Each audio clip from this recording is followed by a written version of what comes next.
다이어, 남탓 작작해라. 토트넘 떠난 다이어가 포스텍 감독 공개 저격하자 분노 폭발한 토트넘 팬들 반응 디귿디귿. 포스텍은 전술훈련 안 해, 지적한 다이어. 에릭 다이어가 최근 엔제 포스테코글루 감독이 전술훈련을 하지 않았다고 인터뷰했다. 그리고 토트넘은 지난 뉴캐슬전에서 참패를 당했다. 토트넘 호스퍼는 13일 오후 8시 30분, 한국 시간, 영국 뉴캐슬에 위치한 세인트 제임스 파크에서 열린 2023에서 24시즌 프리미어리그 PL 33라운드에서 뉴캐슬 유나이티드에 0에서 4로 패했다. 토트넘은 아스널을 꺾은 아스톤 빌라에 3점 뒤진 채 승점 60점으로 5위에 위치했다. 남은 시즌 토트넘은 4위권 진입을 목표로 하고 있다. 맨체스터 시티, 아스널, 리버풀이 3강 구도를 달리면서 유럽 축구연맹, 우에파, 챔피언스리그, UCL에 진출할 수 있는 4위 자리를 두고 아스톤 빌라와 다투고 있다. 지난 노팅엄 포레스트전 승리로 빌라보다 1경기를 덜 치른 토트넘이 4위에 오르면서 순위 경쟁을 불태웠다. 아스널, 첼시, 리버풀과의 죽음의 3연전을 앞둔 토트넘은 반드시 뉴캐슬을 잡아야 했다. 그러나 경기는 참혹하게 끝났다. 뉴캐슬은 이날 토트넘에 1대1로 강한 압박을 시도하며 꽁꽁 묶었다. 결국 전반 30분 알렉산더 이삭이 선제골을 넣었고 2분 만에 앤서니 고든이 추가골을 더했다. 후반전에는 이삭이 멀티골을 터뜨렸고 파비어 셰어의 쐐기골까지 나오면서 0에서 4로 완전히 패했다. 토트넘이 완전히 무기력했던 경기였다. 엔제 포스테코글루 감독은 파페사르, 피에르 에밀 호이비에르, 데얀 쿨루셉스키를 투입하며 총력전을 펼쳤지만 달라진 점은 없었다. 뉴캐슬은 27%의 점유율만을 가져가고도 토트넘의 슈팅 18회, 유효 슈팅 5회, 코너킥 16회 등을 기록하며 압도적인 경기를 펼쳤고 토트넘은 유효 슈팅 2회가 전부였다. 경기 후 포스테코글루 감독의 일관된 전술이 원인이라는 지적이 이어졌다. 영국 풋볼 런던은 토트넘은 시즌 초 낯선 상황에서도 포스테코글루 감독의 많은 요구를 빠르게 받아들였다. 그러다가 첼시전 참패 후 무패 행진이 끝났다. 리그 17경기 중 10승 4패를 가져왔지만 경기 흐름이나 일관성이 거의 없었다. 특히 뉴캐슬과 풀럼에게 패한 것은 무득점 패배였다. 고 전달했다. 이날 골을 넣은 뉴캐슬의 고든도 토트넘의 맞춤 전술을 준비했음을 밝혔다. 그는 TNT 스포츠와 인터뷰를 통해 토트넘이 잘하기 때문에 우리가 정상적인 방식으로 경기를 할 수 없다는 것을 알고 있었다. 전술을 조금 바꾸면서 맨투맨으로 압박했다. 감독님이 제시한 우리의 계획은 훌륭했고 경기 내내 도움이 되었다고 생각한다. 고 이야기했다. 시즌 초반에는 새로 부임한 포스테코글루 감독의 공격적인 축구가 통했지만 일관된 전술로 이제는 상대팀들이 대응 방법을 찾아 준비할 수 있었던 것이다. 지난 겨울 바이에른 뮌헨으로 떠난 다이어도 최근 인터뷰에서 포스테코글루 감독 전술을 지적했던 바 있다. 그는 흥미롭게도 포스테코글루 감독은 전술 훈련을 진행하지 않는다. 그의 모든 훈련 세션은 자신의 플레이 방식을 팀에 입히기 위한 프로그램으로 진행된다.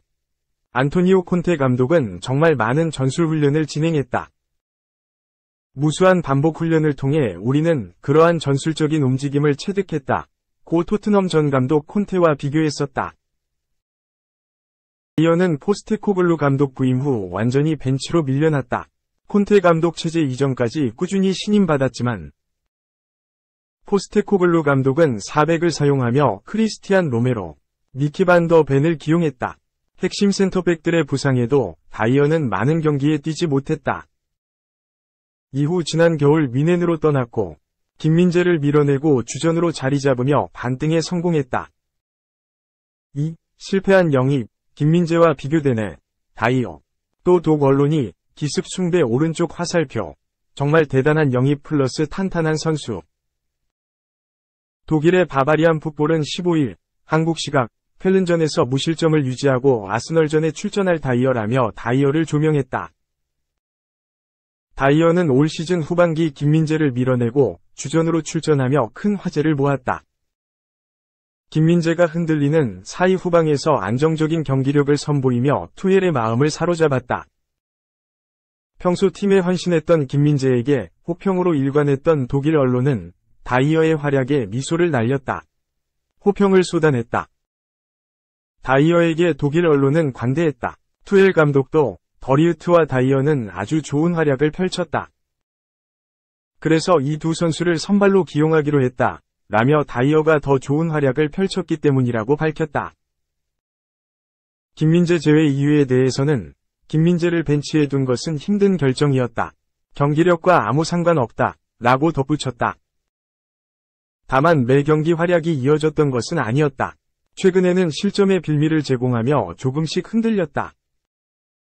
아스널과의 2023에서 2024 시즌 유럽 챔피언스 리그 UCL 8강 1차전 경기에서는 아스널이 기록한 두 골에 모두 관여되며 단단한 수비와는 거리가 있었다. 전반 12분 당시 사카가 페널티 박스 안으로 진입해 공격 기회를 잡자 충분히 압박할 수 있는 상황이며 드리블 돌파를 시도하고 있지 않았음에도 앞에서 슛 블록 자세만 취하며 그대로 골을 허용했다. 사카는 다이어가 멀찍이 거리를 두고 자세만 잡은 덕분에 편안하게 바이에른 골문을 노릴 수 있었다. 후반 31분 아스널의 동점골 장면에서도 마찬가지였다. 다이어는 아스널이 사카의 패스를 통해 박스 안으로 진입하자 수비를 위해 뒤로 빠져들어갔는데 문제는 다이어가 뛰어들어간 방향에는 아스널 선수들이 침투하지 않고 있었다는 점이다. 중앙으로 수비 동선을 가져갔다면 제주스의 패스나 트로사르의 슈팅 방향도 견제할 수 있었지만 다이어는 무기력하게 실점 상황을 지켜만 봤다. 후반 종료 직전 사카의 마지막 공격 상황에서도 다이어는 어정쩡한 전진으로 수비 뒷공간을 그대로 노출하며 사카의 돌파에 빌미를 제공했다. 다만 그럼에도 독일 언론은 다이어에 대한 호평을 유지했다. 독일의 태체는 평점 3점과 함께 다이어는 쉽지 않은 경기였지만 어떠한 약점도 보이지 않았고 평소에 차분한 모습으로 센터백에서 제 역할을 해냈다라고 호평했다.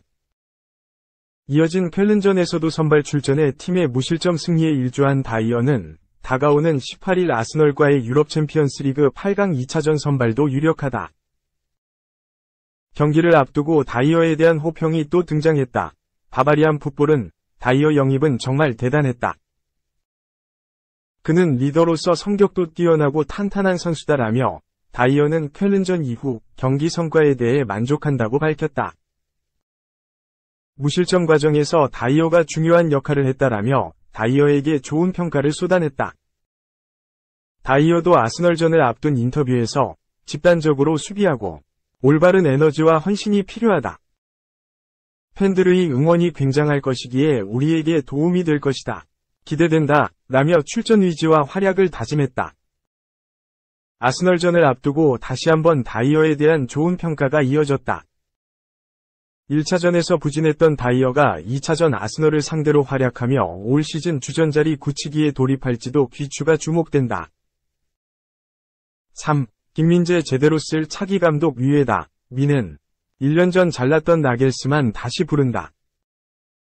바이에른 뮌헨 정보에 정통한 플로리안 플라텐버그 기자는 16일 한국 시간 바이에른 뮌헨이 나겔스만 감독을 팀 재편에 적합한 지도자로 판단하기 시작했다.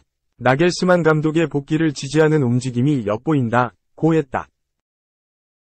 축구 이적시장 전문가인 파브리지오 로마노 기자 역시 바이에른 뮌헨은 지네딘 지단 감독에 대해 논의를 하긴 했지만 여전히 가장 유력한 후임 감독 후보는 나겔스만이라고 했다. 이외에도 랄프 랑닉, 로베르토 데 제르비 감독 등도 후보 리스트에 올랐다고 덧붙였다.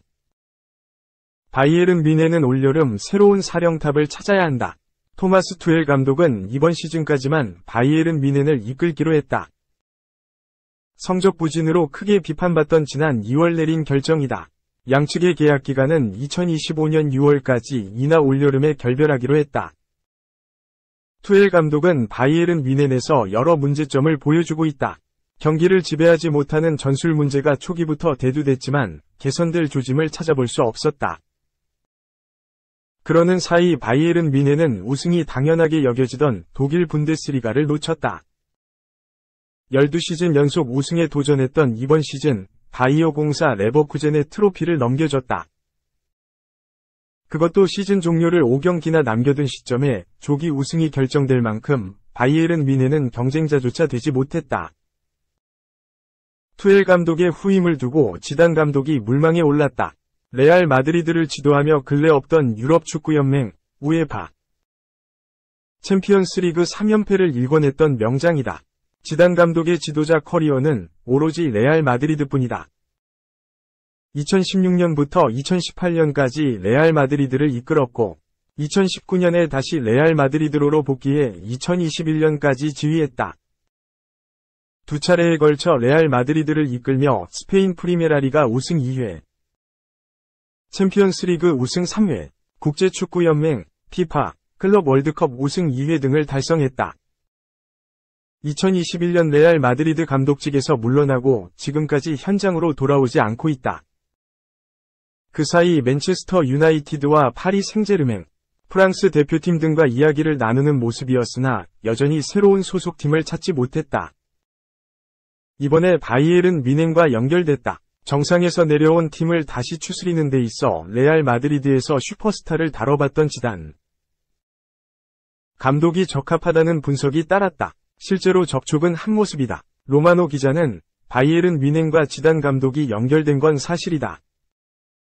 그러나 합의까지 이르지는 못했다. 지단 감독의 경우 워낙 거물이라 빅클럽이 감독을 찾을 때면 항상 후보군에 포함될 수밖에 없다. 라고 했다. 그런데 구단 내부적으로는 지단 감독보다 나겔스만 감독에게 점수를 주는 모양새다. 위례인 건 바이에른 뮌헨이 지난해 3월 성적 부진으로 나겔스만 감독을 경질한 적이 있다는 점이다. 2021에서 22시즌 30대 젊은 명장인 나겔스만 감독과 이미 동행했던 바이에른 뮌헨은 선수들과 마찰을 빚은 어수선한 운영에 불만을 드러냈었다. 성적도 주춤하자 지난해 3월 해고했다. 그 후에 투엘 감독을 데려왔다. 그때와 반대 상황을 만들려고 한다. 나겔스만 감독은 1987년생으로 젊지만 이미 축구계에서 지도력을 인정받은 사령탑이다. 2016년 호펜하임 감독으로 부임해 센세이션을 일으켰고 2019년 RB 라이프치히로 옮겨 분데스리가 강호 반열에 올려놓았다. 이를 바탕으로 바이에른 뮌헨의 러브콜을 받기도 했지만 2년도 채 안 돼 경질로 마무리됐다.